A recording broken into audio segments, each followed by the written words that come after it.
is that in August of 2023, Lucy Letby was convicted in the murder of 7 babies. According to law, requires a whole life order.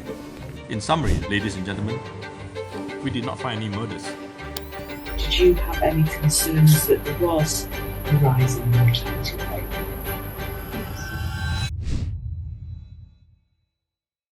7 babies died, a nurse called evil by the press. A whole life sentence that means she'll die behind bars. But now, doctors around the world are saying we may have jailed the wrong person. Lucy Letby, angel or murderer? This is not what you think. In August 2023, Lucy Letby became Britain's most notorious convicted killer, branded a monster who deliberately murdered the most helpless patients in her care. When we first covered this case and questioned her guilt, the reaction was overwhelming. Many of you commented and demanded we dig deeper. That's exactly what we're doing today. But here's a question no one is sure about. Can Lucy Letby even apply for a retrial if her earlier appeals were already rejected? The answer is complicated. Today, international medical experts are questioning the evidence. Former colleagues are standing firmly by her side, and an application to review her conviction has been submitted to the Criminal Cases Review Commission. Were these claims real, or it was a part of a bigger plan? Today we're examining both sides of one of the most divisive criminal cases in recent history. We won't tell you what to think. You'll hear both sides, the evidence that convicted her, and the new challenges that could set her free. If you want the full original case details, check the link in the description. But right now, we're focusing on one burning question. Did we get it right? Or is an innocent woman serving 15 life sentences for crimes that she never committed? She was supposed to save lives, but 7 babies died, and now she'll never walk free again. Lucy Letby's case shocked a nation. Between 2015 and 2016, babies at the Countess of Chester Hospital started dying mysteriously. Too many, too suddenly. The pattern was alarming. Stable infants would collapse without warning, only during certain shifts, only when certain staff were present. Police moved slowly. First arrest in 2018, then again in 2019. Finally charges in 2020. Prosecutors painted a chilling picture. They claimed Letby injected air into tiny veins, tampered with feeding tubes, administered insulin to crash blood sugar levels. The evidence, medical records, statistical patterns, and those haunting notes found in her home. I am evil, I did this. After 10 grueling months in court, the jury returned their verdict in August 2023. Guilty on 7 counts of murder. Guilty on 6 counts of attempted murder. Justice Goss didn't hesitate. A whole life order, the harshest possible sentence. No chance of parole ever. The case was closed, justice was served, or was it? If you were on that jury, would you have convicted her based on what you've just heard, or would doubt have stopped you? Drop your verdict in the comments. Just months after Letby began her sentence, cracks appeared in what seemed an airtight case. In early 2025, Letby's new legal team unveiled something extraordinary. 14 international medical experts had reviewed the evidence. Their conclusion, shocking. In summary, ladies and gentlemen, we did not find any murders. In all cases, death or injury were due to natural causes or just bad medical care. Lucy was charged with 7 murders and 7 attempted murders. In our opinion, the medical evidence doesn't support murder in any of these babies, just natural causes and bad medical care. No evidence of murder or deliberate harm. None. In any of the 17 babies Letby was accused of harming. But here, where it gets strange, Dr. Xu Lei from the University of Toronto led this expert panel. The prosecution had used his 1989 paper on neonatal air embolism to convict Letby. The prosecution, in part, based their allegation on a paper that I had written in 1989, where I described all 57 cases that had been published to that point in time. And it showed that the babies would present with a certain number of symptoms or signs, and also that about 10% of them had skin discolorations of different kinds. At that time, I did not distinguish between arterial and venous air embolism. But Lee says they got it wrong, completely wrong. My research was misinterpreted by the prosecution's lead witness, Lee stated. His original work studied pulmonary air in ventilated babies, not air injected into veins as alleged. Lee emphasized that jurors were shown skin discoloration called mottling and told it proved air injections, a claim he now calls hugely misleading. In new studies, he found no evidence that innocent air embolisms ever caused the skin changes seen on those babies. Remember the insulin poisoning evidence? Another panel of experts determined the tests used, Roche immunoassay, were unreliable. The jury may have been misled about those insulin results. For baby 1, experts blamed the death on a blood clot, thrombosis, rather than air. In multiple cases, they noted delays or errors in care, such as missing a pneumonia infection that better explained the baby's symptoms. The credibility of prosecution witnesses also came under fire. Dr. Dewi Evans, a key expert for the prosecution, had faced criticism in other cases. Former Supreme Court Justice Lord Justice Jackson had severely questioned Evans's opinions previously, and Evans reportedly changed his theories during the trial. All of this led to an unprecedented 698-page report submitted to the Criminal Cases Review Commission. Mark MacDonald, Letby's new counsel, declared, "The fresh evidence totally undermines the prosecution case." He called it the largest international review of neonatal medicine ever undertaken and stated the convictions were no longer safe. Were the baby's deaths tragic but natural? Could medical errors explain what happened? Questions that never made it to the jury are now being asked. Could it all have been a tragic misunderstanding, misdiagnosed deaths, and misread data? Or is this just clever defense spin? Where do you stand now? Drop a comment. It is the most out of character accusation that you could ever put against Lucy. She is the kindest person that I've ever known. We know she couldn't have done anything that she's accused of. So without a doubt, we stand by her. She would never do this. The words of Letby's former colleague echo what many who knew her believe. While the public condemned her, those closest to Lucy Letby stood firm.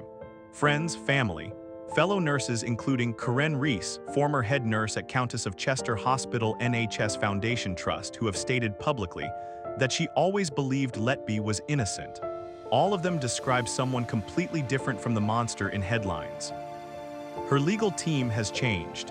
Human Rights Counsel Mark MacDonald took over her defense in late 2024. His stance is clear and uncompromising. An innocent woman is in prison. In a February 2025 press briefing, MacDonald presented the expert panel's findings, calling them overwhelming proof of a miscarriage of justice. What you've just heard and what will be in the report is overwhelming evidence that this conviction is unsafe and must be immediately referred back to the Court of Appeal. So we will be waiting patiently for them to make that decision. Lucy Letby is currently serving 15 whole life terms in prison, when overwhelming independent expert evidence indicates that no babies were murdered, MacDonald stated. Conservative MP David Davis took an extraordinary step. He stood in Parliament demanding a retrial, asserting he believed Letby would be cleared if given one. Davis explicitly called the case a clear miscarriage of justice based on the new expert assessments. The defense highlights critical problems with the original trial. No defense experts were called to testify. MacDonald notes the defense did not call an expert, so the jury heard only the prosecution's medical interpretations. Professor Nina Modi of Imperial College, a former president of the Royal College of Pediatrics, reviewed the records.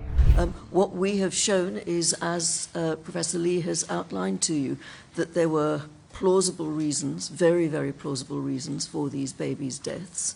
There was a combination of babies being in the wrong place, delivered in the wrong place, delayed diagnosis, and inappropriate or absent treatment.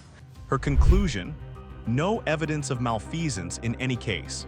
Modi compared Letby's case to past British miscarriages of justice and warned it demands serious scrutiny.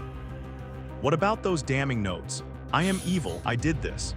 According to MacDonald, each item has a valid explanation, and the conviction was based almost entirely on the contested medical proof. Throughout everything, Letby has consistently maintained one position: I'm innocent. She proclaimed this in court during her sentencing and has maintained she is not guilty of the offenses through all legal proceedings. The country is split, and Parliament is now involved. Public opinion has fractured along stark lines. Some see a monster finally caught, others fear a historic injustice. Families of the babies remain convinced of Letby's guilt. We already have the truth, one mother told reporters. We believe in the British justice system. We already have the truth, and this panel of so-called experts don't speak for us. For them, reopening the case feels like another trauma. It's very disrespectful, said one parent about the new expert panel. At least one family lawyer explicitly called the new expert press conference a publicity stunt. Dozens of families have written letters to officials, saying they have no doubts about the convictions and are angered by what they see as sensational new claims. 12 families' lawyers publicly stated they have no doubts about Letby's guilt and branded some new claims as hyperbolic. But other voices grow louder each day. Neonatologists, like Dr. Shu Li and Professor Nina Modi, argue that good doctors should welcome review of errors. Li told reporters his team's goal was to give families comfort in knowing the truth about what really happened. He insisted the panel's findings weren't meant to reopen wounds, but to clarify that many of the tragedies had natural or systemic causes. MP David Davis didn't mince words in Parliament. Justice has not been done. He publicly demanded a quick retrial. By contrast, Health Secretary Wee Streeting warned supporters to be cautious. He argued on radio that unless a court overturns it, Lucy Letby is convicted of the crimes she was accused of, and campaigning for her release can be hurtful to bereaved parents. Cheshire Constabulary defended its investigation in an official statement, calling much of the criticism ill-informed and based on a very partial knowledge, insisting their inquiry had been detailed and painstaking. Online, the battle rages.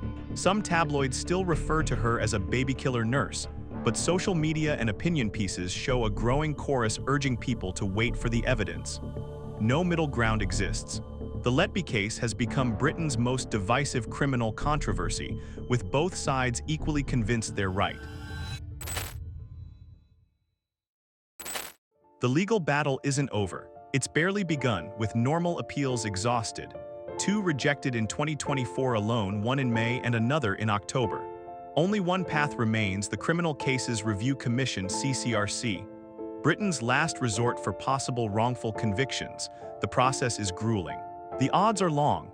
The CCRC receives thousands of applications. Few succeed. Letby's team submitted their application to the CCRC with the full 698-page summary of new expert evidence. The Commission will now scrutinize every detail of these expert reports. The waiting game begins. According to The Guardian, the CCRC will aim to complete most investigations within a year of application. Complex cases like Letby's often take longer. For the application to succeed, the CCRC must conclude there is a real possibility the convictions are unsafe. Only then can they refer the case back to the Court of Appeal. Even after referral, justice moves slowly. Cases often take years to be heard again in court, according to legal sources. If the Court of Appeal agrees there was a miscarriage, they could quash the convictions or order a fresh trial. Meanwhile, a parallel public inquiry, the Thirlwall Inquiry, is examining failures at the hospital. Led by Lady Justice Thirlwall, it is proceeding on the assumption that the convictions stand. It will not itself exonerate or convict Letby and is expected to deliver its report in late 2025. Thirlwall recently rejected requests to pause the inquiry, saying it will proceed regardless of the CCRC's timetable. A law professor from Brunel University noted that Letby's release or even a retrial is by no means imminent, let alone guaranteed. After the appeal refusals, the CCRC represents the last legal option. What makes this different from other murder cases? The complex medical science makes this case particularly hard for courts to sort through. Unlike cases with clear physical evidence or eyewitness testimony, this one hinges on competing expert interpretations of rare medical events. Without direct evidence like video footage, the The case relies heavily on statistical patterns and medical interpretations that experts now fiercely debate. For now, Lucy Letby remains in custody under a whole life sentence. Her future hangs in the balance as the CCRC weighs evidence that could either confirm her guilt or expose one of Britain's most profound miscarriages of justice. The Lucy Letby case defies simple answers. A legal system said guilty beyond reasonable doubt. Experts now question everything about that verdict. Families cling to the conviction that brought them closure. Others fight for what they see as a terrible injustice. There are no winners here, only tragedy. Babies died, lives shattered. And now a shadow of doubt hangs over it all. So what do you think? Was Lucy Letby rightly convicted, or could this be one of the darkest miscarriages of justice in British history? The debate continues. The legal battle moves forward, and a woman serves 15 life sentences while experts argue if crimes even occurred. If this made you question everything, hit subscribe. We dig deeper into cases no one dares to touch. Share your thoughts in the comments below. Tell us which controversial cases you want us to examine next. Because sometimes the most disturbing question isn't who committed the crime, but whether a crime happened at all.